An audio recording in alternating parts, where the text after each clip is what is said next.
Calvario por nuestras vidas y lo que tú has hecho alrededor de nosotros. En Cristo Jesús es que oramos esta noche.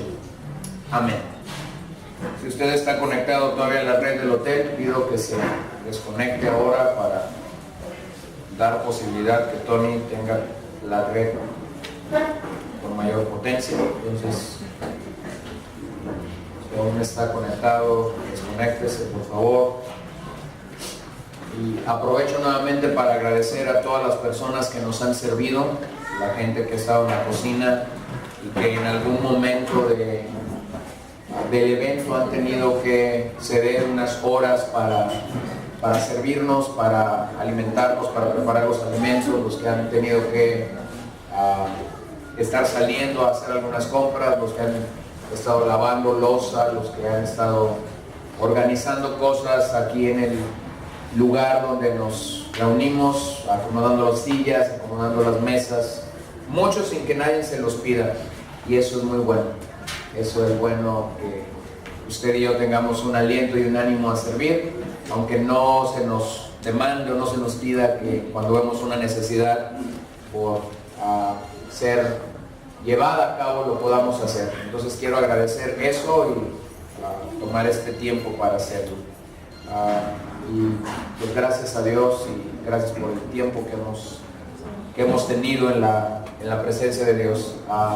Diríjase conmigo a Gálatas capítulo 6 esta noche, por favor. Acompáñenme a Gálatas capítulo 6.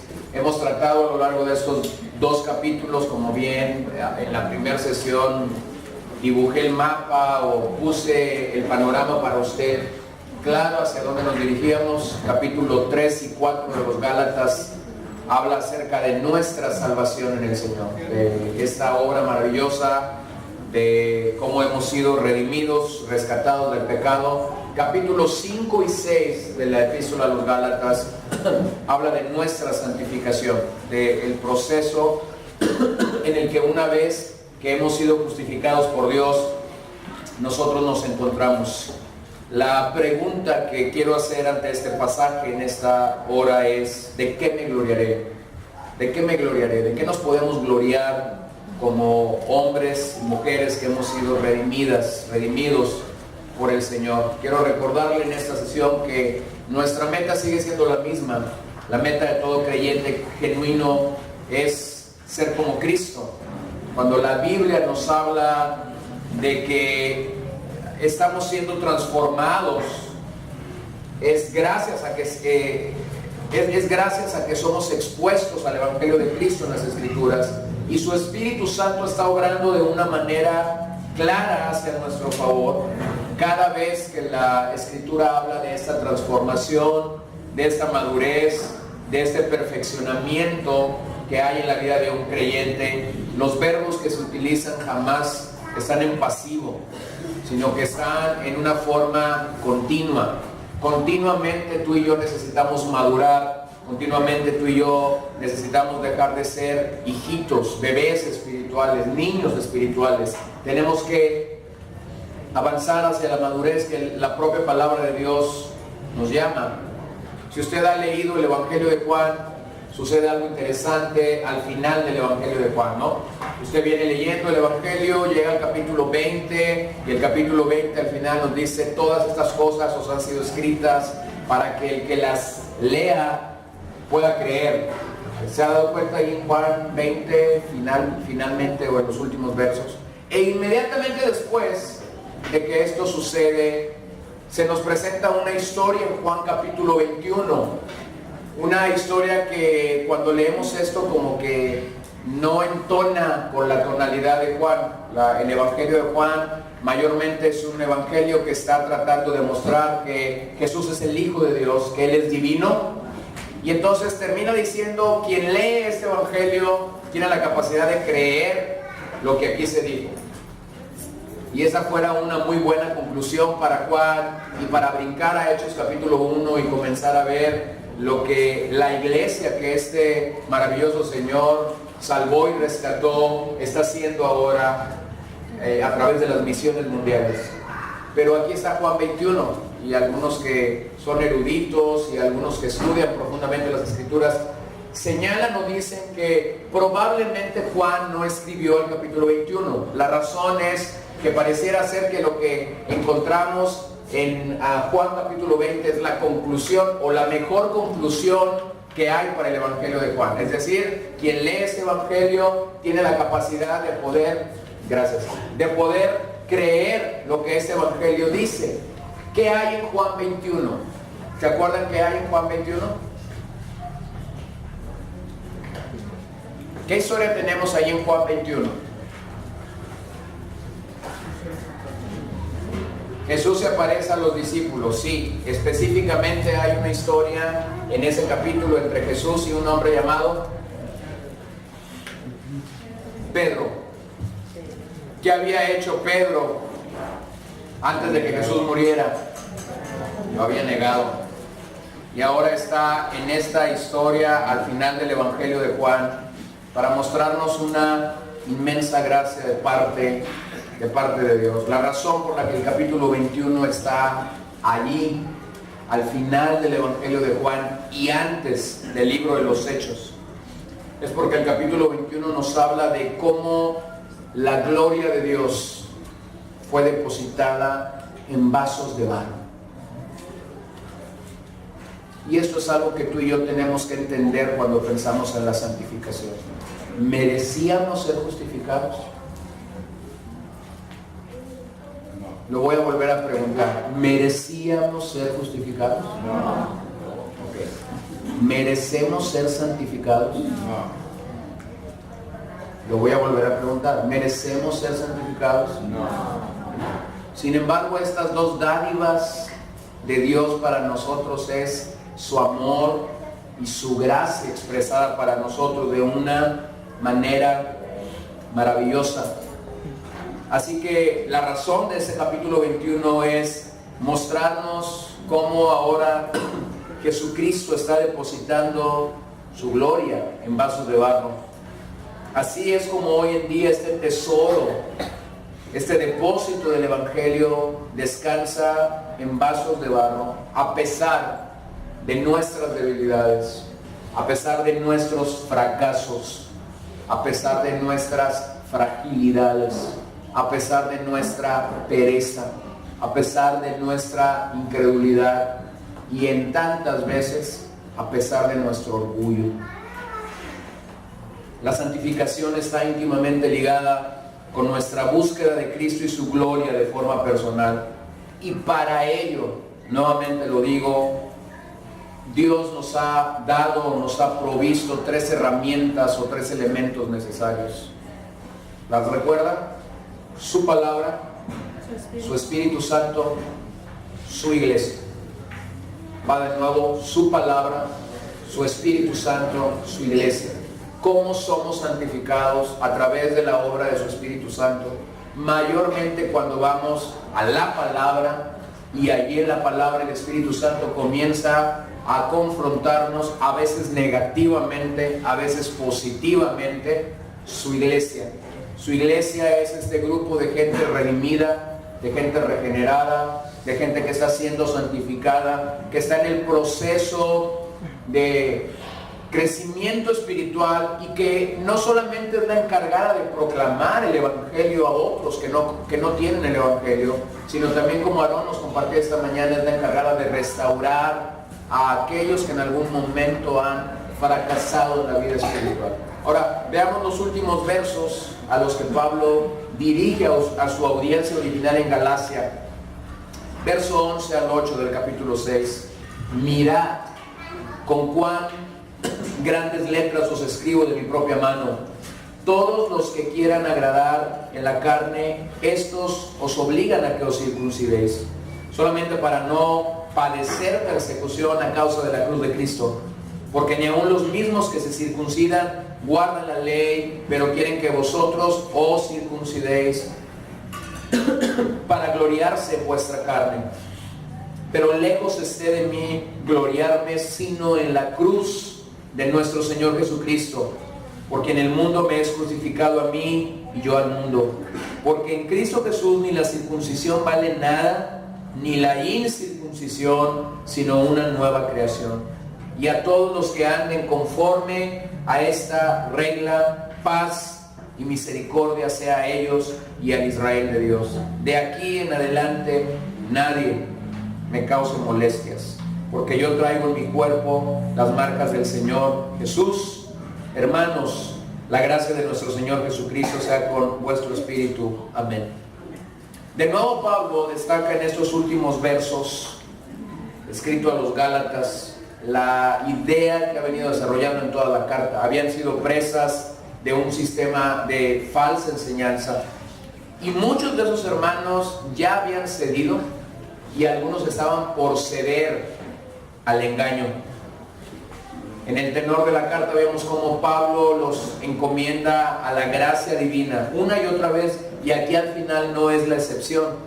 Sin embargo, en estos últimos versos Pablo lanza unos ataques frontales hacia estos falsos maestros, unos bazucazos ante estos falsos maestros, unos cañonazos ante estos falsos maestros. Y en estos versos Pablo pondera la única razón o el único motivo en la que nosotros como creyentes deberíamos jactarnos hablando acerca de la cruz de Cristo. Esta es la conclusión de Pablo a los Gálatas, y hace finalmente un contraste entre los maestros que buscaban agradar su propia carne y obtener popularidad, y los verdaderos ministros que simple y sencillamente se glorían en la cruz de Cristo. Observen el primer verso que citamos, el versículo 11. Observe que esta es la conclusión de Pablo. ¿Por qué Pablo escribió con letras grandes? Los historiadores creen que Pablo acostumbraba dictar sus cartas. Es decir, que un escribano o un amanuense, como se conocían en aquel día, escribían las cartas del apóstol Pablo, y una vez llegado la conclusión o el final, Pablo daba una bendición especial a cada congregación a la que escribió. Sin embargo, en esta ocasión en particular, Pablo refiere a los Gálatas que es su propio puño, su propia letra, y dice ahí que con grandes letras. Observa eso, y toma la pluma, pareciera ser, y toma estas últimas palabras que redacta en esta parte final de la carta a los Gálatas, y lo hace con un tenor o con un tono de exhortación muy fuerte. Y básicamente él hace dos cosas en estas letras: defiende su ministerio, pero defiende mayormente su evangelio, o más bien él defiende la causa del evangelio, y él dice: de esto soy ministro. Las razones pueden ser varias.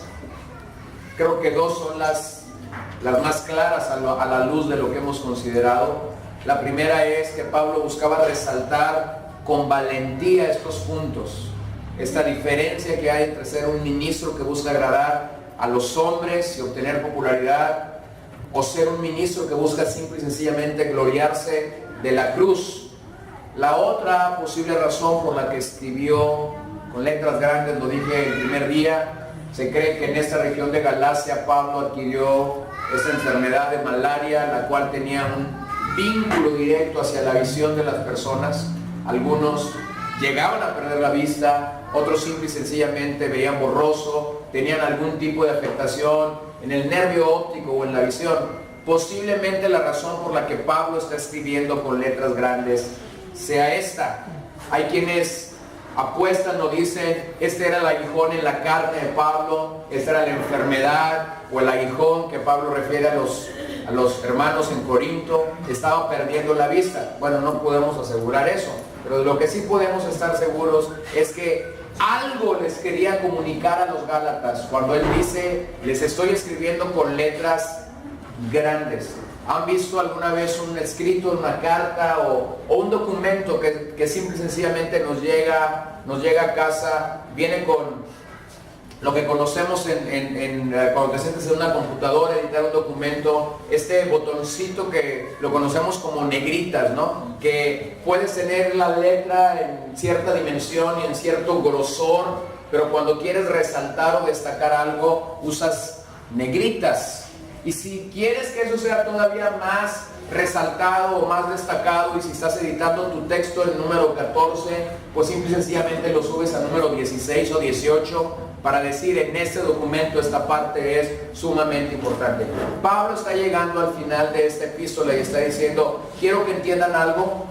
Esta última parte de la escritura es muy importante que ustedes la consideren. De esa manera es que Pablo quería asegurarse que estos hombres estuvieran seguros de que estas últimas palabras estaban siendo escritas del puño y de la letra de Pablo.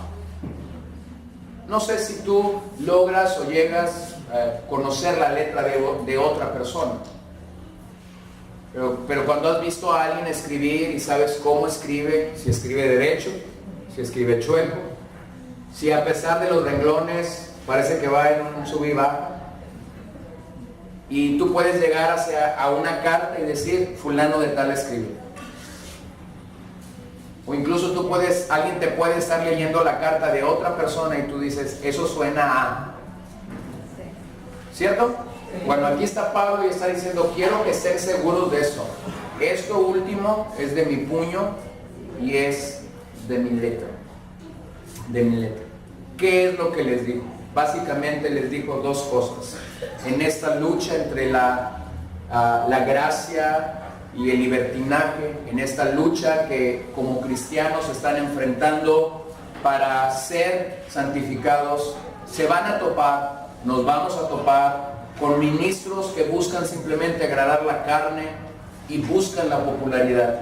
Estos hombres, el día de Pablo, como en nuestros días, son hombres que simplemente están buscando ser famosos y ser populares, no agradar al Señor. Por eso Pablo en el capítulo 1 ya ha dicho: ¿qué busco pues? ¿Agradar a los hombres o agradar a Dios? Ya lo ha dicho, lo vuelve a decir.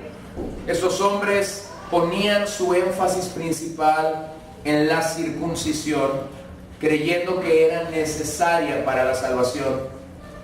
Y es aquí cuando Pablo los acusa de ser impulsados por motivaciones mundanas en este sentido. Lo que Pablo dijo en aquel día puede ser una latente en toda generación. La religión que estos hombres estaban llevando a cabo era una religión de manufactura humana. Es decir, cuando a la salvación le tengo que agregar algo que el hombre tiene que hacer, lo que tú tienes es cualquier cosa menos el Evangelio. El Evangelio es llana y simplemente la gracia de Dios viniendo sobre la vida de un pecador para mostrar su amor, para mostrar su misericordia. ¿Qué puedo hacer yo? Nada. ¿Qué puedes hacer tú? Nada. Y si crees que tienes que hacer algo en ese momento has contaminado el Evangelio de la palabra de Dios, porque entonces tienes algo ahí con manufactura humana. Mientras Pablo estaba predicando en su primer viaje en las regiones de Galacia y esos hermanos estaban recibiendo, a pesar de su debilidad física, estaban recibiendo el Evangelio, algo sucedió. Pablo se fue de esta región y detrás de él llegaron los judaizantes y comenzaron a decir algo como esto: lo que Pablo les ha dicho está muy bien, solo que también para que ustedes puedan afianzarse, afirmarse, tienen que ser circuncidados. Es decir, tenían que agregar algo de manufactura humana al Evangelio. Tú dirías: bueno, pero en nuestros días no hay problema con esta situación o con este rito que era judío. Pero quiero ir un poquito más adentro en este sentido. ¿Qué de los que estamos en Cristo y creemos que con hacer mucho servicio cristiano o con tener mucho activismo religioso me puedo hacer aceptable a Dios? Hermano, si tú eres de los que piensas que por tu activismo religioso, que por tu servicio al Señor llegarás a ser mejor, estás en el mismo pecado que estuvieron los judíos. Estás agregando algo de manufactura humana que tergiversa el Evangelio. No servimos porque tenemos que agregar algo a la salvación. Servimos por gratitud, servimos por amor, servimos reconociendo humildemente, como este himno que cantaba Ruth al final, que la belleza, la grandeza, el poder de Dios sobrepasa todo lo que tú y yo creemos. No somos aceptables a Dios porque hacemos algo.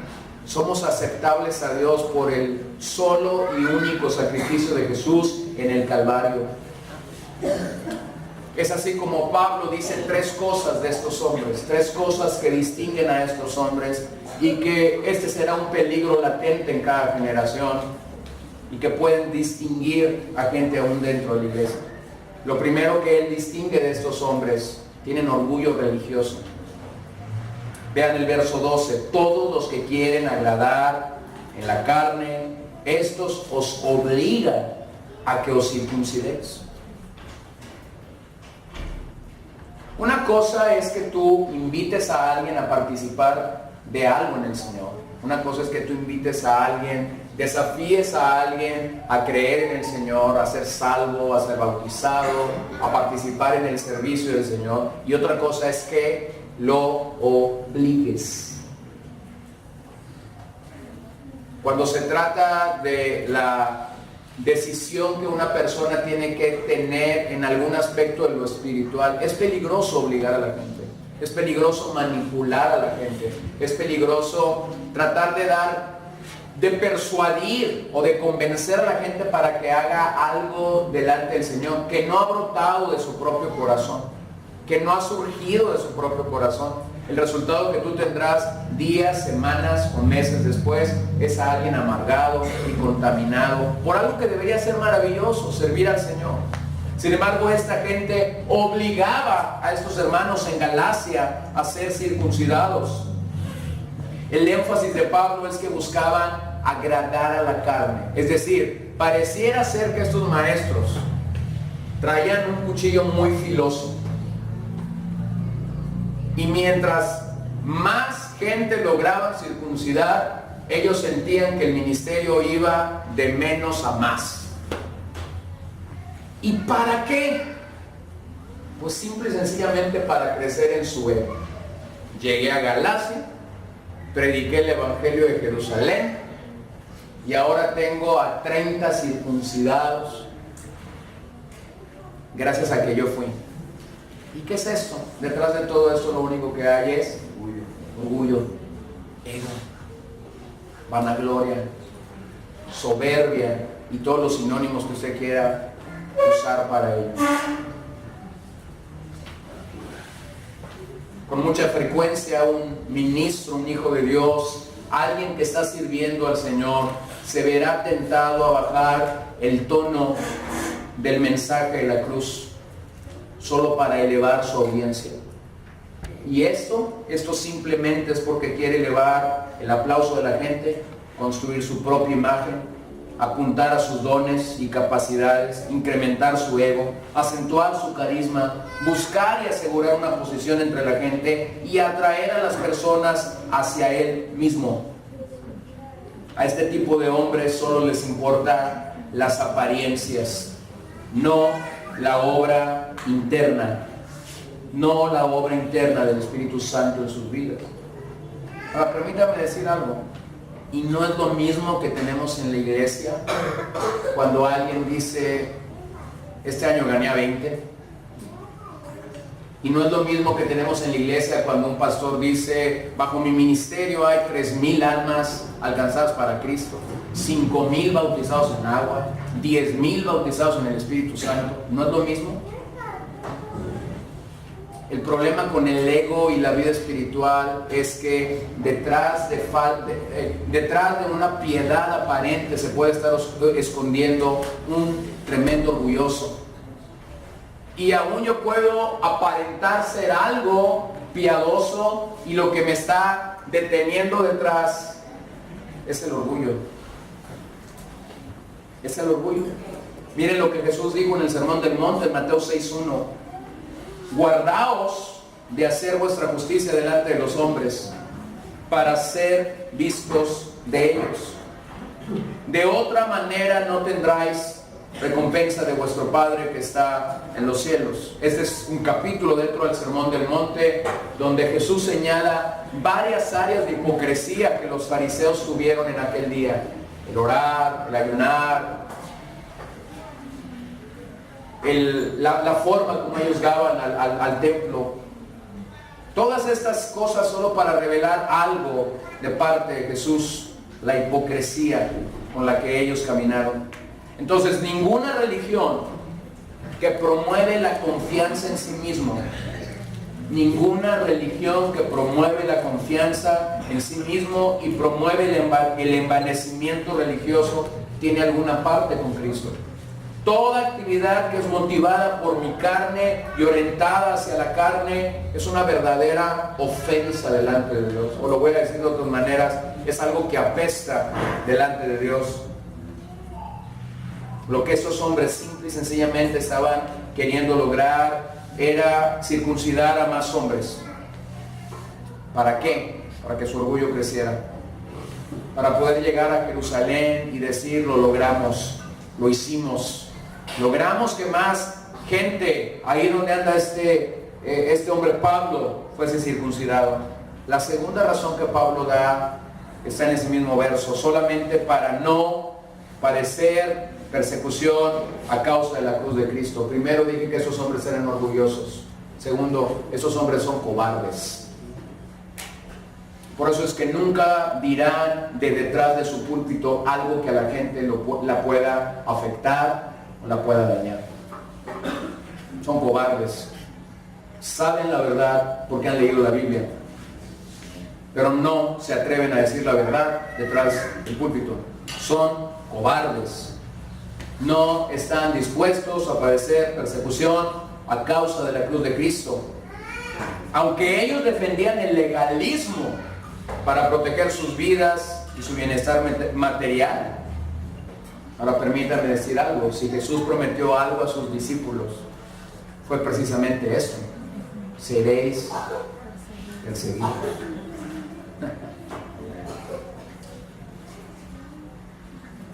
Ahora déjame te digo algo, no solo se lo prometió a sus discípulos en aquel día, esta es la señal de un verdadero cristiano.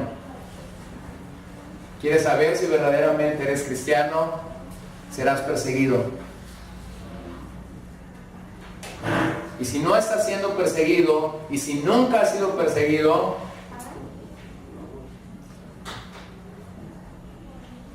entonces no eres.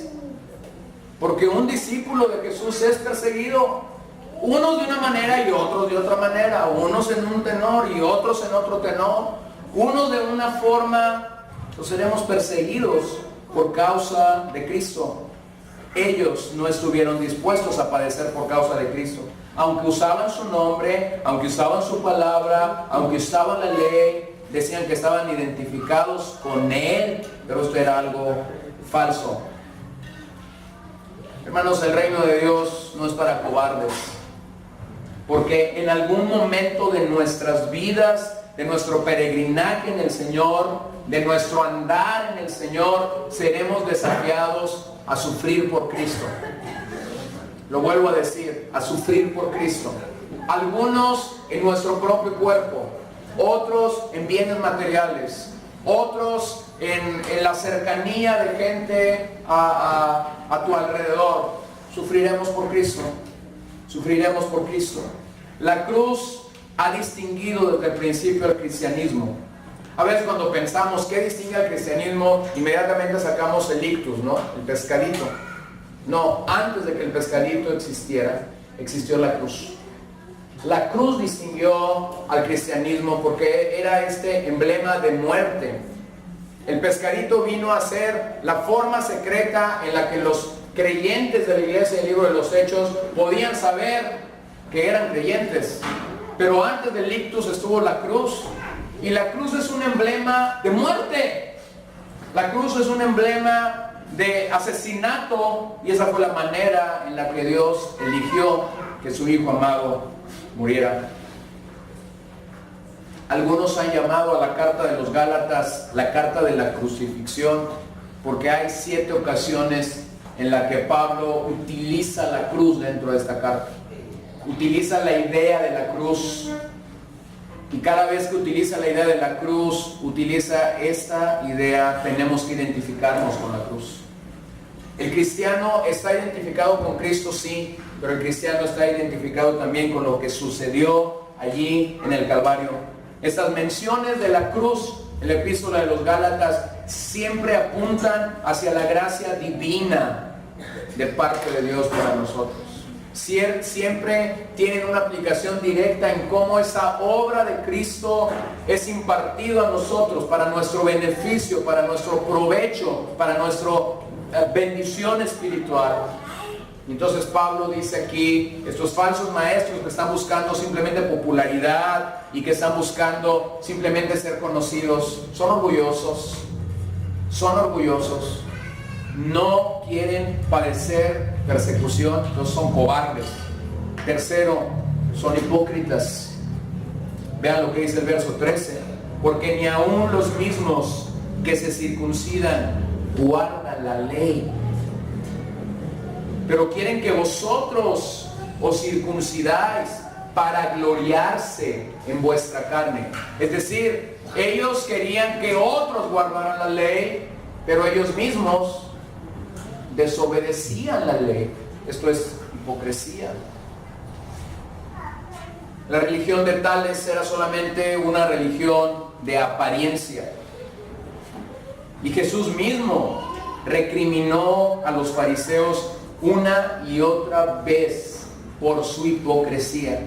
Una y otra vez vemos en los evangelios a Jesús recriminar, juzgar la conducta de los fariseos por su hipocresía.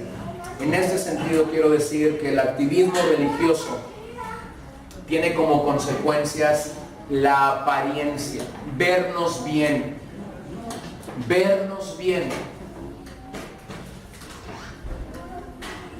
Se los he dicho algunas veces. Recuerdo aquella señora un día acercándose y hablarme de cierto joven. Y ella decía acerca de este joven: es tan espiritual, llega con su Biblia todos los domingos, y ella tenía una imagen de este joven. Y yo tenía la otra imagen de ese joven, porque conocía sus debilidades, conocía sus pecados.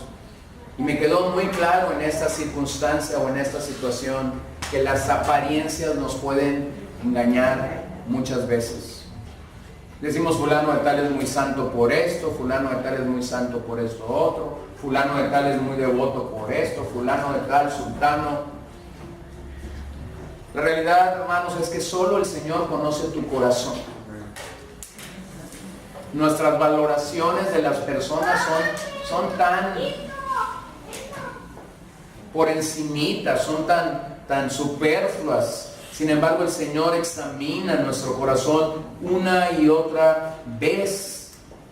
Esta hipocresía, de acuerdo a lo que Pablo le dijo a Timoteo en esa carta, cuando le dice: vendrán tiempos peligrosos. Esta hipocresía, según Pablo a Timoteo, en los días postreros irá en aumento. Es decir, si algo distinguirá a la gente de los últimos días, entre una de las tantas cualidades que Pablo da, dice esto: serán hipócritas. Entonces aquí tú tienes a esta gente que no está buscando exaltar la cruz, que no está buscando ir detrás del mensaje de la cruz. Y Pablo dice tres cosas de ellos: son orgullosos, son cobardes, son hipócritas. Y la recomendación de Pablo en aquel día fue: guárdate de ellos. No los escuches. No están ponderando el mensaje de la cruz. Y la misma recomendación es para nuestros días. Lo dije el domingo, lo repito ahora, de J.N. Darwin. El orgullo es el mayor de todos los males que nos asedian. Y de todos nuestros enemigos es el que muere más lento y con mayor dificultad. Es el que muere más lento y con mayor dificultad. Al tener esta radiografía espiritual de los falsos ministros en Galacia, tendríamos que preguntarnos: ¿hay algún rasgo de orgullo en nuestras vidas? ¿Hay algún rasgo de cobardía en nuestras vidas? ¿Hay algún rasgo de hipocresía en nuestras vidas que aún tiene que ser tocado por el Maestro en nosotros? ¿Alguna área en la que nosotros tenemos que ser transformados todavía? Ave Bruce, acerca de la hipocresía, dijo: debemos mostrar cuando somos tentados a esconder, y esconder cuando somos tentados a mostrar. Hermanos, estos tres enemigos son una latente en nuestros días. No podemos minimizarlos.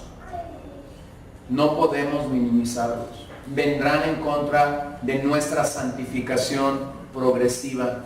Vendrán en contra tuya, vendrán en contra mía, y tenemos que estar atentos a lo que Pablo dice. El contraste que Pablo hace en los últimos versos son aquellos hombres que se están gloriando de la cruz de Cristo.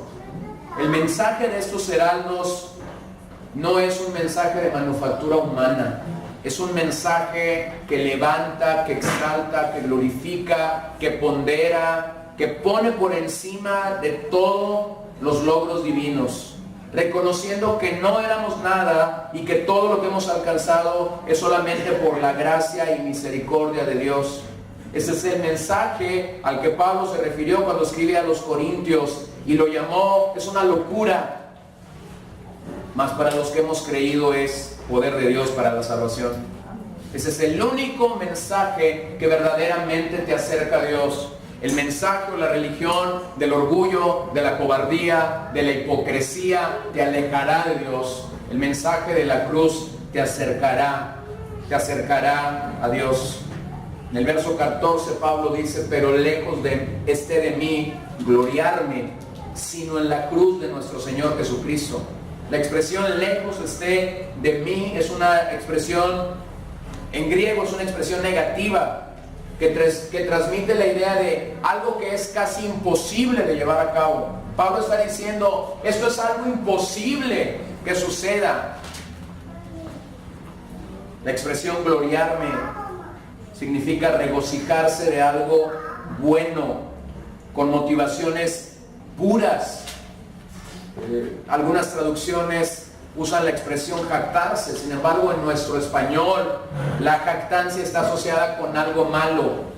Pero en ese tenor de lo que Pablo se está gloriando, tiene una motivación correcta y es pura. Se está gloriando no de un logro humano, se está gloriando de un logro divino: el Hijo de Dios muriendo por nosotros en el Calvario. Así que Pablo está diciendo en esta expresión, simple y sencillamente, es casi imposible que yo deje de regocijarme en lo que Jesús alcanzó para nosotros en el Calvario. Este era un hombre de convicciones claras. Y en los siguientes versos nos presenta 4 efectos del mensaje de la cruz que quisiéramos destacar esta noche. Número 1, la cruz crucifica al mundo a los hombres y a los hombres al mundo.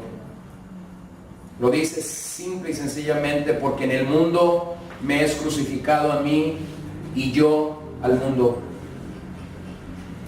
¿Qué encuentras en el mundo? Encuentras todo tipo de atracción para nuestra carne, posición, sexo, poder, placer, aceptación, reconocimiento, materialismo, hedonismo. Pero cuando Cristo fue al Calvario y se entregó plenamente, lo hizo precisamente para librarnos del mundo. Y cuando la Biblia está pensando en ser librados del mundo, esto incluye la esclavitud al pecado y también incluye la esclavitud a la muerte. Se nos entregó al Espíritu Santo para darnos poder y así vencer todo tipo de atracción de este mundo. Lo explicaba Aarón el día de ayer cuando hablaba de las obras de la carne. Pareciera ser que para el mundo es tan normal. Pero lo que Pablo está afirmando a estos hermanos es sencillo: el creyente El creyente muere al mundo. Y cuando un creyente ha muerto al mundo, se aleja voluntariamente de todos estos placeres y rechaza el estilo de vida pagano, el estilo de vida que te identifica con el mundo. Ya no estamos identificados con el mundo.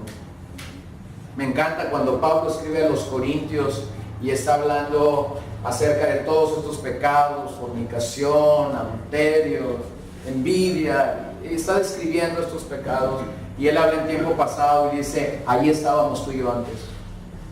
Es decir, esos pecados distinguen a una persona dominada por el pecado, pero no distinguen a un liberto, no distinguen a alguien que ha pasado de esclavitud a libertad, porque precisamente ese es el triunfo del Calvario. Humanamente yo no puedo abandonar mi pecado, humanamente yo no puedo dejar de estar dominado por mi pecado, pero para eso apareció el Hijo de Dios, para morir por nosotros, para entregarse por nosotros en la cruz y librarnos de ese dominio y de ese poder que el pecado tenía sobre mí. Por eso es que hemos dicho que la santificación tiene que ver con muchos aspectos prácticos de nuestra vida cristiana. Me gustaría que leyéramos 3 pasajes que destacan o resaltan esta verdad de cómo el Señor nos libra del pecado. Rafael, por favor, Romanos 6:6. Dalia, por favor, 2 Corintios 4:11. Y Lupita, 2 Timoteo 2:11. Vean cómo es que Pablo en estos mismos pasajes está expresando esta realidad de la victoria en la cruz. Romanos 6:6. Sabiendo esto, que nuestro viejo hombre fue crucificado juntamente con él, para que el cuerpo del pecado sea destruido, a fin de que no sirvamos más al pecado. ¿Nuestro viejo hombre fue qué? Crucificado. Pasado, presente o futuro. Pasado. Fue crucificado. El hecho, el efecto de que fue crucificado es que nosotros ya no somos esclavos al pecado. Cuando Jesús hizo la oración sacerdotal, él oró a su Padre y él dijo esto: Señor, están en este mundo, ¿pero qué? Pero no son de este mundo. Entonces, alguien que ha sido crucificado con Cristo, que ha tenido la bendición, la victoria y el efecto práctico en la vida, es alguien que simple y sencillamente no cabe en este mundo, hermano. Usted y yo no cabemos en este mundo. Y por eso es que la gente nos ve como anticuados, como arcaicos, como locos, como tontos, como fanáticos, como religiosos, como etcétera, etcétera, etcétera, etcétera.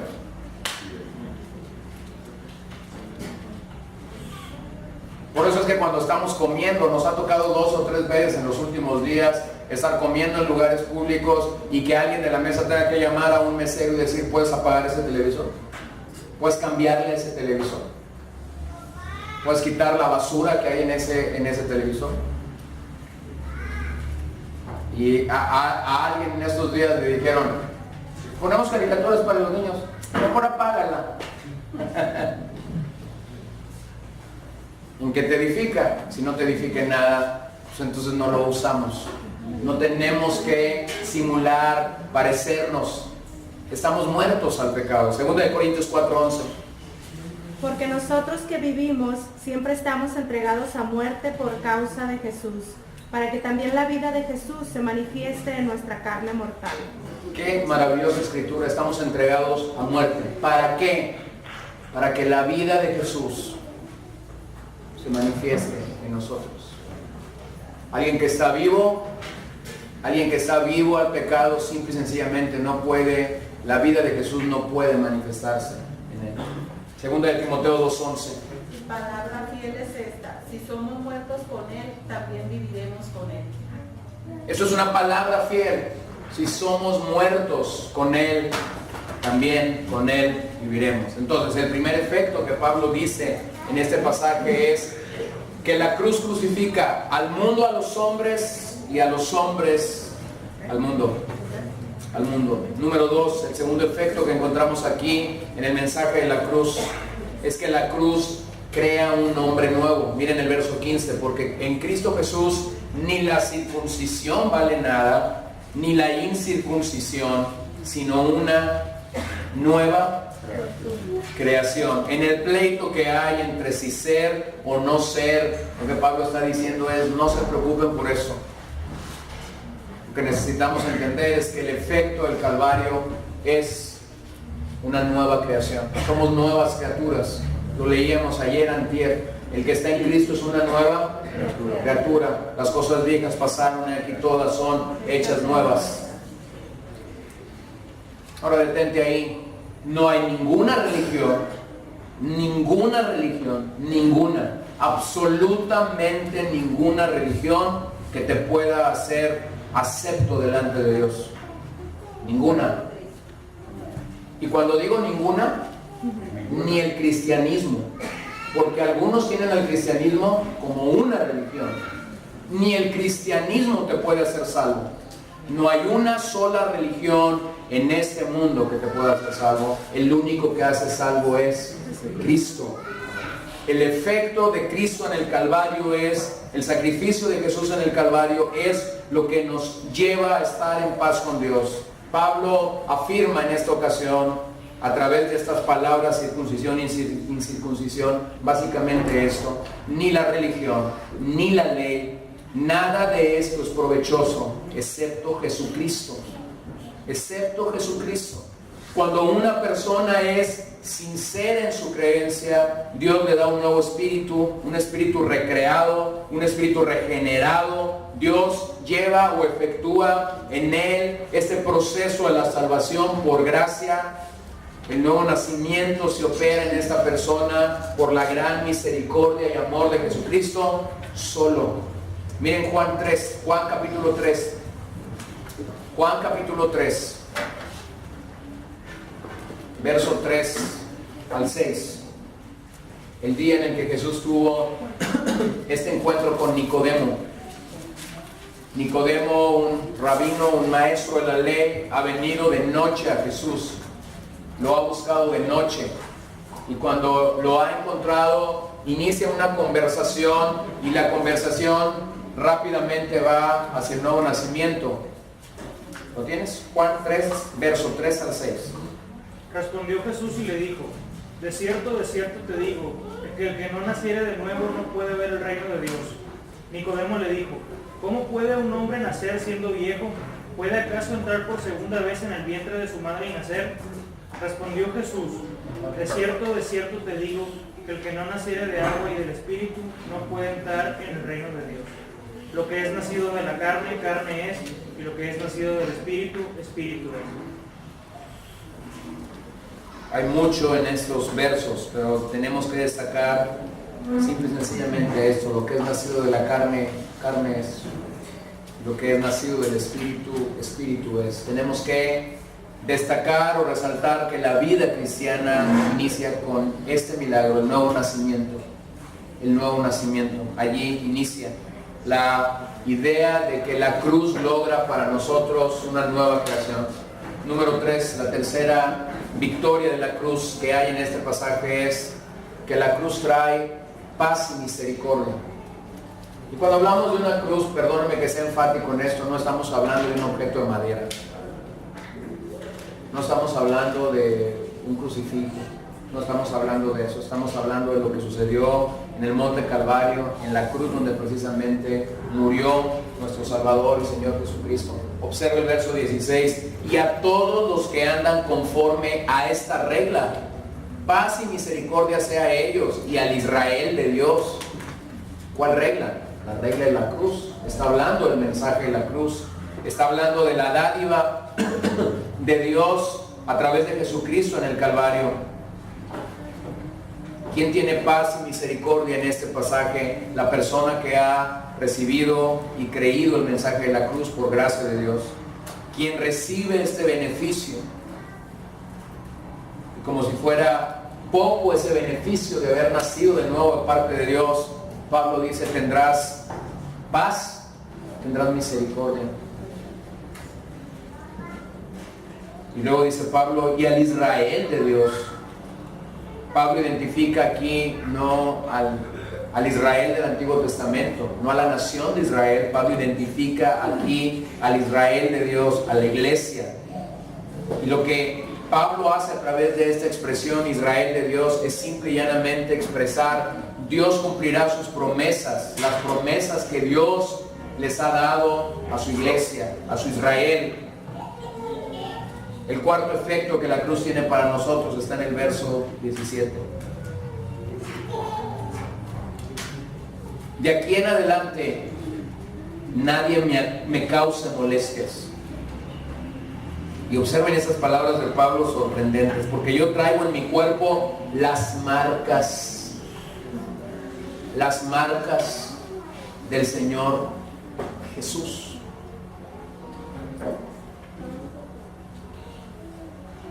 O sea, era una expresión como diciendo: ya me harté de todo lo que están haciendo. Ya, de aquí en adelante, si quieren hacerlo, háganlo, pero yo ya se los dije. Por eso es que capítulos atrás dicen: ustedes me han odiado porque les dije la verdad. Pablo estuvo dispuesto a sufrir por Cristo, y de hecho lo hizo. Observen lo que dice 2 Corintios 1, 8, 10. Porque, hermanos, no queremos que ignoréis acerca de nuestra tribulación que nos sobrevino en Asia, pues fuimos abrumados sobremanera más allá de nuestras fuerzas, de tal modo que aún perdimos la esperanza de conservar la vida. Pero tuvimos en nosotros mismos sentencia de muerte, para que no confiásemos en nosotros mismos, sino en Dios, que resucita a los muertos, el cual nos libró y nos libra, y en quien esperamos que aún nos librará de tan gran muerte. ¿Qué distinguió la vida de Pablo? ¿Qué fue una latente en la vida de Pablo o en el ministerio de Pablo una y otra vez a las cartas que escribió? Sufrimiento, dolor, quebranto, tribulaciones, agonía. En la historia de esta iglesia estaban dos jóvenes platicando en el patio de mi casa. Es real, no es inventada. Yo era un adolescente. Ellas se estaban conociendo y yo pasé por ahí y una le dice a la otra: ¿cómo te va con las tribulaciones? Y la otra, que estaba así como en su tenor, comienza a desbordar sus tribulaciones y esa comienza a regresarle las tribulaciones. Y eso en aquel entonces me causó mucha gracia. La realidad de la vida cristiana es esta.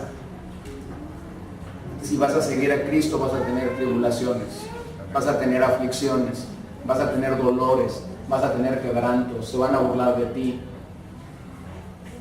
Y lo único que nos da la capacidad para soportar todo esto es que estamos anclados a los pies del Calvario. Y tú pudieras decir: ¿y cuáles son estas cicatrices que Pablo llevaba? Hermano, pues lee su biografía.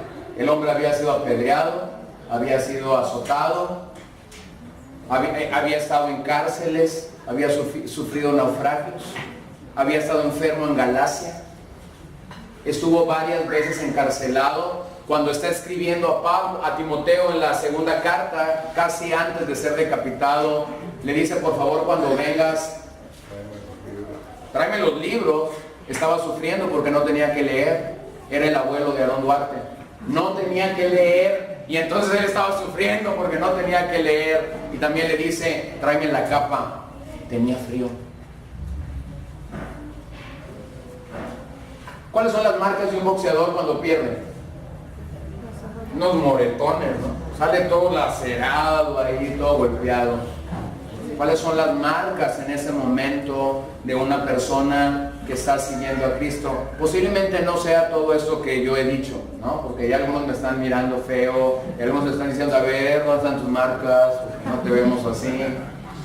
¿Cuáles son las marcas? ¿Cuáles son las marcas? Pudiera haber muchas marcas. La palabra marcas aquí es estigmata, en griego, y significa las marcas de propiedad que un amo colocaba sobre sus esclavos. Lo que Pablo está diciendo es: básicamente soy un marcado. ¿Por quién? Por Jesús. Él era un esclavo, se había identificado delante de él como un esclavo. Y entonces Pablo ahora está diciendo literalmente esto: soy un esclavo de Cristo, llevo en mi cuerpo las marcas de Cristo. Las marcas identificaban a los esclavos como su propiedad. Estas marcas mostraban su esclavitud y su servicio a Cristo. La cruz de Cristo debe guiarnos al servicio cristiano. ¿Cómo es que tú puedes identificar que eres un esclavo? ¿Estás dispuesto a servir a este amo? Mucho más allá de lo que ahora tú puedas creer que es sufrir por el Señor. Hermanos, a veces lloramos por tonterías. Hay gente que llega llorando a veces, con un pastor y dice: estoy sufriendo por causa del Señor. ¿Qué te pasó? Me robaron la maceta que tenía fuera de mi casa.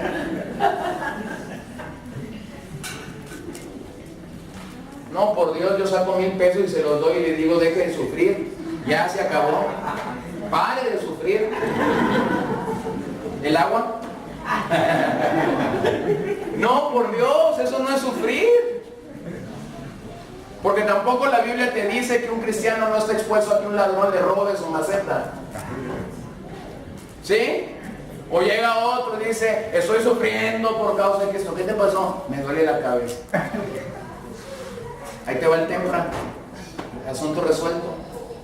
¿Se dan cuenta? O sea, nuestros sufrimientos por Cristo no tienen nada que ver con lo que realmente eso significa.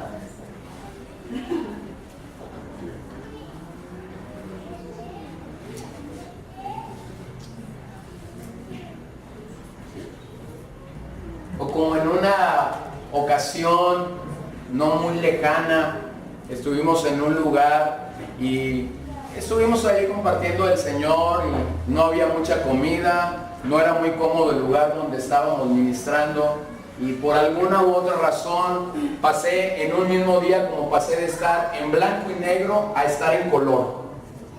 Es decir, me fui de aquí del suelo y me subí hasta acá. Y cuando yo estaba platicando con las personas de la tarde, donde estaba color, les estaba diciendo esto, y pasamos esto, y sucedió esto en los últimos días, y ellos nos decían: coman, coman, coman. Y nosotros estábamos comiendo literalmente, estábamos recuperando lo que pasó en 2 días. Hermanos, eso no es sufrir tampoco por Cristo. Son tonteras. Aún tú y yo no hemos sido azotados. Aún tú y yo no hemos estado encarcelados por causa del Evangelio. No, y algunos van a decir: ni queremos. No hemos estado ahí todavía. Y Pablo está identificando que la cruz da propósito a las cicatrices de la vida. Lo que la cruz logra por nosotros es dar propósito a nuestras cicatrices. Y cuando acaso hay cicatrices en nuestras vidas, podemos identificar: estas cicatrices las llevo por causa de Cristo. Ahora permíteme agregar algo a esta idea. Cada golpe que Pablo recibió fue en verdad un golpe para Cristo. Cada vez que un creyente es perseguido, lo que está sucediendo ahí es que está siendo perseguido Cristo. Cada vez que un creyente es lacerado, lo que verdaderamente está sucediendo ahí es que Cristo está siendo lacerado. Por eso es que cuando escribe a los Corintios, ya lo hemos leído en uno de los pasajes ahorita, Pablo dice que abundan en ellos las aflicciones de Cristo. Es decir, hermanos, llevamos adelante las aflicciones de Cristo. Esa es la manera como se presentan en el Nuevo Testamento los hombres que llevaron por todas partes la muerte de Jesús, para que también la vida de Jesús fuera manifestada en ellos. Pablo lo entendía perfectamente. ¿Se acuerdan de Hechos capítulo 9? Pablo iba en su bestia camino a Damasco. Y cuando iba camino a Damasco, él iba con una clara idea: voy allá a perseguir ¿qué? Cristianos. Y Dios tuvo a bien en esa maravillosa historia tumbarlo de la bestia en la que iba encandilarlo y comenzar en su gracia y en su misericordia a rescatarlo de lo que él creía era el peregrinaje correcto en la vida espiritual. ¿Se acuerdan cuál fue la pregunta que Jesús mismo le hizo a Pablo? Saulo, Saulo, ¿por qué qué? ¿Por qué me persigues? Esa es la realidad de nosotros cuando por causa de Cristo somos perseguidos. La gente piensa que te está persiguiendo a ti. La gente piensa que me está persiguiendo a mí y que nos podrá dañar con eso. La realidad, como dice mi sobrino, es que están persiguiendo a Cristo. Venía en un debate hacia acá, escatológico, teológico, místico, no sé, pero venía Braulio diciéndome, ¿cuál es la primera? Expectativa. Expectativa es esto, realidad es esto. Y me venía poniendo varios escenarios y él me decía, expectativa, realidad. Y traía su flauta y me venía aturdiendo con su flauta. Y yo le extiendo la mano y le digo, expectativa, tu tío te pide la flauta. Y él me dio la flauta. Realidad, y agarré la flauta y la tiré allá enfrente al tablero y todavía no se le ha regresado. La expectativa de esto es así. Creemos no vamos a sufrir. La realidad es un verdadero cristiano va a sufrir. Por eso es que vuelvo a decir, el evangelio no es para cobardes, el evangelio en ese sentido es para valientes. Tarde que temprano nos va a tocar sufrir. Ahora, no es que me estoy formando en la fila para sufrir, nadie lo haría. Pero Pablo entendía perfectamente que cuando él inició esta carrera en contra de los cristianos, pudo escuchar la voz de su maestro, de su Señor, de su Salvador. ¿Por qué me persigues? Así que cada vez que padeces persecución, sufrimiento y dolor por causa de la cruz. ¿Qué es por causa de la cruz? Pues puede ser, a ver, me van a brotar los ejemplos pastorales, ¿no? Por ejemplo, hace poquito mi suegro me lo acaba de recordar. La primera vez que mi suegro fue con nosotros a la congregación, ese día les robaron en su casa. Y tú dices, no, pues imagínate, no, qué buen inicio. O hay gente que ha llegado al Señor y hace poquito también mi papá nos recordaba la historia de los varones, ¿no? Cuando mi abuela llegó al conocimiento del Evangelio, que básicamente mi abuelo por esta causa la dejó. Su razón fue, te hiciste sacerdotisa. Por causa del Evangelio. O puedes tener el ánimo y el aliento de decir, voy a ir ahora. Pues a ti te acaba de pasar, ¿verdad? Pichocho un día se fue en su carro allá al Colorado y resulta que cuando llegó al Colorado el carro se le descompuso, se le desvieló.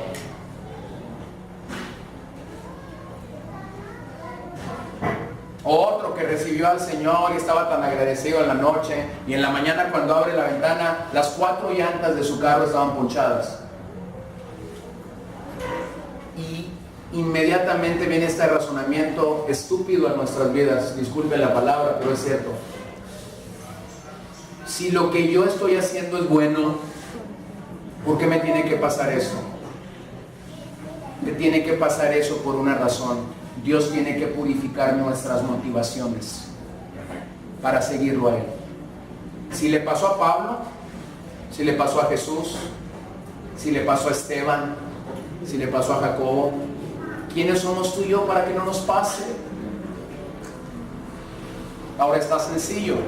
¿No quieres llevar adelante los vituperios de Cristo? ¿No quieres llevar adelante las marcas de Cristo? Mi querido amigo, esto no es para ti. Esto no es para ti.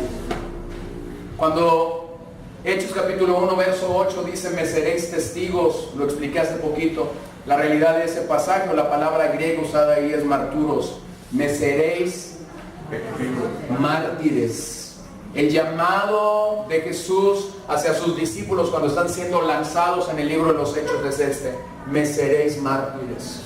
Y el mensaje de la cruz no ha sido rebajado en la escritura de ninguna forma. Acompáñenme a 1 Corintios 1:18 para terminar. Vamos a dar lectura simplemente a esos versos que están ahí.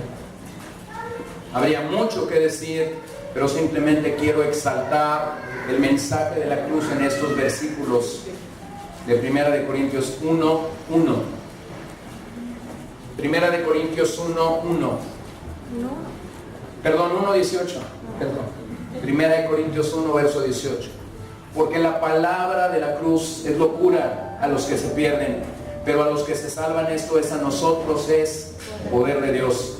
Pues está escrito: destruiré la sabiduría de los sabios, desecharé el entendimiento de los entendidos.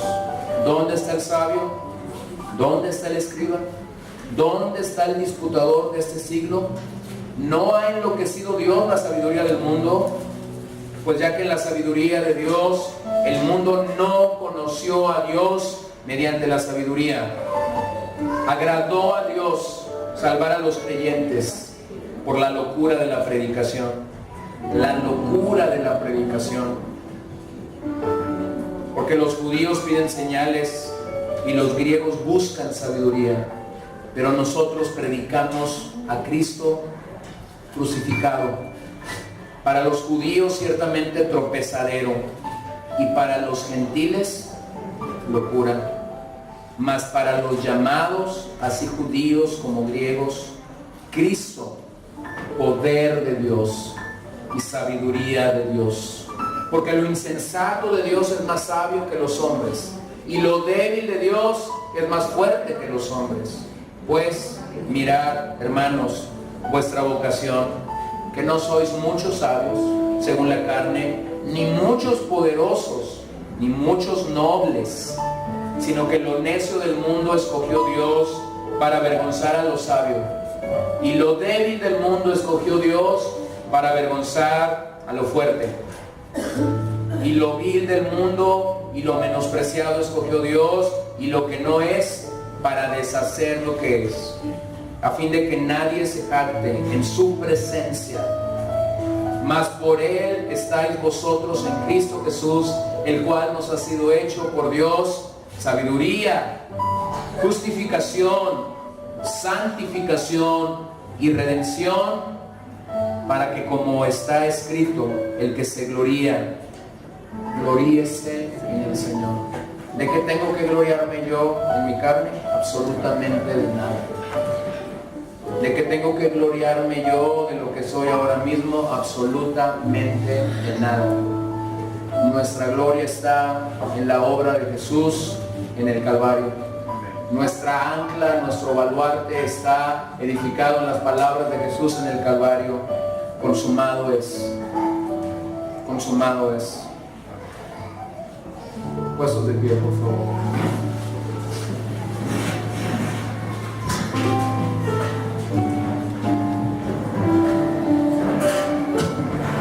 Señor, ayúdanos a identificar en nuestras vidas este peligro de ser presas del orgullo, de ser presas de la cobardía, de ser presas, Señor, de la hipocresía. Aquel día cuando Pablo escribió a los hermanos reunidos en Galacia, estaba consciente de esta realidad.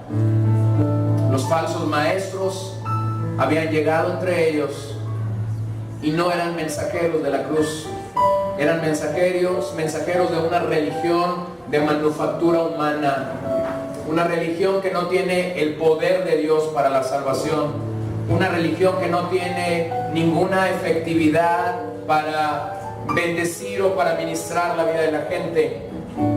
El reino de Dios no se edifica en ese tipo de creencia o de dogma. El reino de Dios se edifica en la victoria del Calvario, la victoria de nuestro Redentor en la cruz, en el Calvario. Y nosotros queremos darte gracias porque nos has atraído hacia ti con lazos de amor.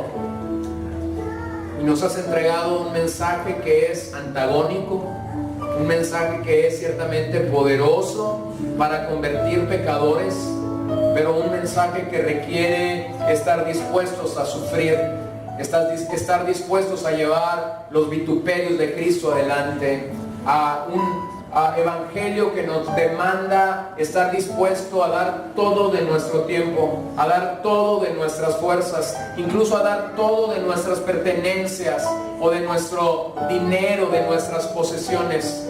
Señor, que los ídolos de este mundo, que lo que causa idolatría en este mundo no domine mi corazón para servirte a ti.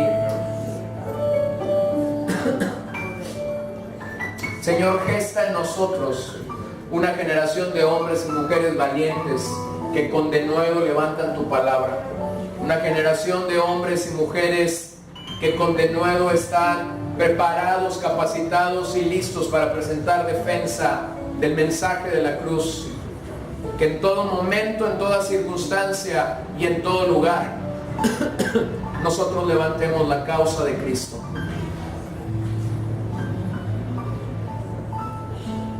Santifícanos en tu verdad. Tu palabra es la verdad. Tu palabra es la verdad.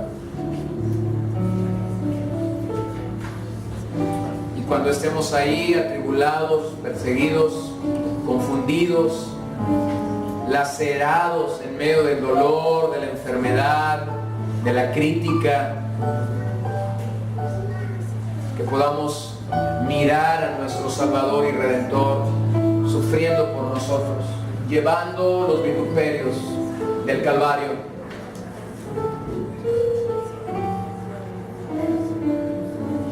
Que podamos perdernos en el mensaje de la cruz.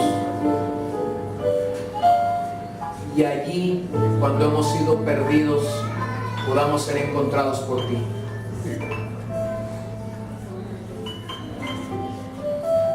Que junto a Pablo podamos decir: con Cristo estoy juntamente crucificado, muertos al pecado, vivos para Dios, vivos para Dios.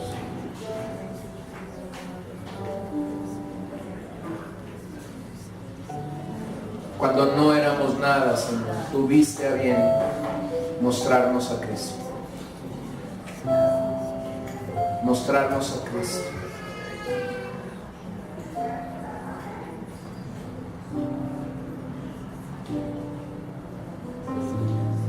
Encuentre un lugar ahí donde usted está y terminemos doblando nuestras rodillas. Y quisiera rogarle que esta noche termináramos agradeciendo simplemente